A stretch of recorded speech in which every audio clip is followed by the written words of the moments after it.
Welcome back to Movies Explained. Today's film is a comedy adventure from 2010 titled Gulliver's Travels. Lemuel Gulliver, a middle-aged man, wakes up in his cluttered New York apartment and carries out his morning routine. He chats with his superhero toys and dances in the shower, revealing his playful nature. Gulliver works in the mailroom of a New York newspaper company, where he befriends a new employee, Dan. As Gulliver's boss in the mail department, Dan is promoted to head of the department on his first day, while Gulliver has been stuck in the same position for 10 years. As they deliver mail, Gulliver encounters his longtime crush, journalist Darcy Silverman. He has liked her for years but has never confessed his feelings. Distressed by Dan's promotion, Gulliver starts heading out of the office when he notices Darcy working late. He finds the courage to approach Darcy to ask her out but, feeling nervous, grabs a random paper from her desk instead. Darcy asks if he wants to apply for a travel writing assignment, and Gulliver agrees, promising to submit a travel blog the next day. At home, Gulliver plagiarizes several online articles for the blog. Darcy is impressed with his work and assigns him a new task: to travel to the Bermuda Triangle and write about the mysterious disappearances of ships. Eager to impress Darcy, Gulliver agrees, and she arranges a contact and a boat for him. Upon arriving in Bermuda, Gulliver is taken to a rented boat and shown how to operate it. He sets sail for the Bermuda Triangle, enjoying his time by reading magazines and drinking Coke until he falls asleep. He wakes up to a massive wave and an approaching sea storm. A giant whirlpool engulfs Gulliver and his boat, and the screen goes black. When Gulliver awakens, he finds himself bound and surrounded by tiny men, including their leader, Commander Edwardian of Lilliput. Gulliver, now bound by small ropes and wood, panics and breaks free. Believing he is dreaming, he closes his eyes, but Edward orders his soldiers to subdue the beast. The soldiers hook Gulliver's pants and cause him to fall unconscious. Upon waking up, Gulliver finds himself bound to a cart and being transported to the kingdom of Lilliput. The tiny inhabitants emerge from their homes to catch a glimpse of the beast. Gulliver is taken to the royal palace and introduced to King Theodore of Lilliput. The king's daughter, Princess Mary, expresses concern for Gulliver and questions Edward about the need for restraints. Edward accuses Gulliver of being a spy from their rival kingdom, Blefuscia. Gulliver finally speaks, asking the king where he is. King Theodore's secretary, Jinx, informs him that he is in Lilliput, the world's greatest nation. Gulliver assumes it's a joke and asks for the hidden camera to be revealed. In the next scene, Gulliver is imprisoned in a cave, where he meets Horatio, a fellow prisoner sentenced to life by Edward for attempting to court Princess Mary. Edward approaches them and hears them referring to him as a lame ass. Angered, Edward threatens to imprison them for life,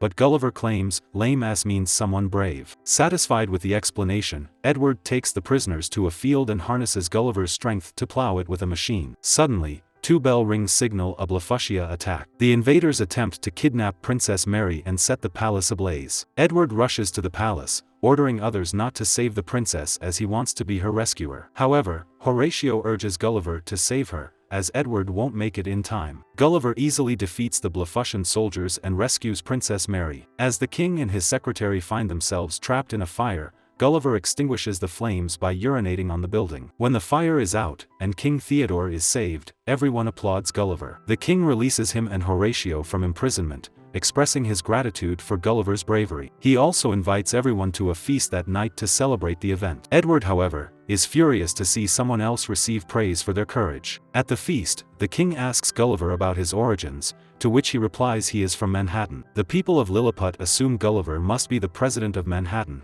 as he appears to be the bravest person from there. Feeling like a hero for the first time in his life, Gulliver fabricates a story, claiming he was known as President the Awesome. Everyone believes him, except for Edward. The next day, the Lilliputians construct a grand home for Gulliver, complete with amenities he never had in New York. At Gulliver's request, the king dispatches a search party to locate his washed-up boat. Gulliver also has them build a theater large enough to accommodate the entire kingdom. He then presents a drama depicting the sinking of the Titanic, claiming it as his own life story. The audience is captivated by the tale of Gulliver's tragic past. Edward questions how Gulliver survived drowning, to which Gulliver responds that he was resuscitated. Later, Horatio seeks Gulliver's assistance in impressing Princess Mary, and Gulliver agrees to help. The duo heads to the palace, where Horatio approaches Princess Mary. Gulliver, hidden nearby, recites the lyrics of the song "Kiss" for Horatio to repeat. As the song ends, the princess begins to fall for Horatio. However, Edward, the kingdom's bravest man and her intended spouse,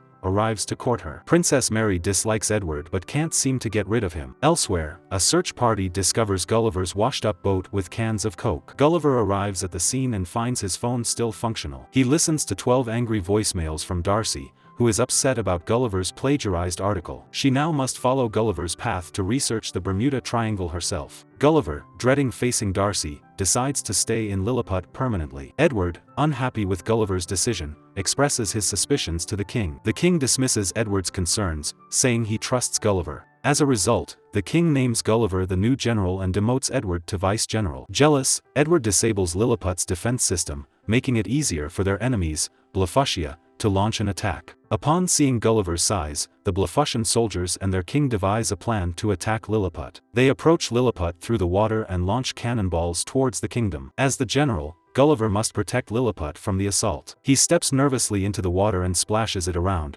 shielding himself from the cannonballs, which have no effect on him due to his immense size. Ultimately, Gulliver defeats the Blefuscians and becomes Lilliput's savior. In gratitude, the people of Lilliput cater to Gulliver's every desire. They construct a miniature Times Square to make him feel at home and even adopt his style of clothing. Soldiers are assigned to groom him and provide massages. Meanwhile, Edward, who has been courting the princess, forcefully enters her chamber, insisting that it is his right. The princess finally admits that she doesn't love him and wants him to stop pursuing her. Angered, Edward departs for Blefuscu to seek their king's assistance. Edward's men discover Gulliver's "Build Your Robot" book from his boat. The Blefuscian king agrees to help Edward construct a robot to battle Gulliver. A few days later, Gulliver is in the miniature Times Square when the palace bells ring, signaling an invasion. Gulliver prepares to face small enemies but is taken aback when a giant robot, controlled by Edward, confronts him. Edward challenges Gulliver to a duel, leaving Gulliver with no choice but to accept. Despite his efforts, Gulliver is no match for the powerful robot,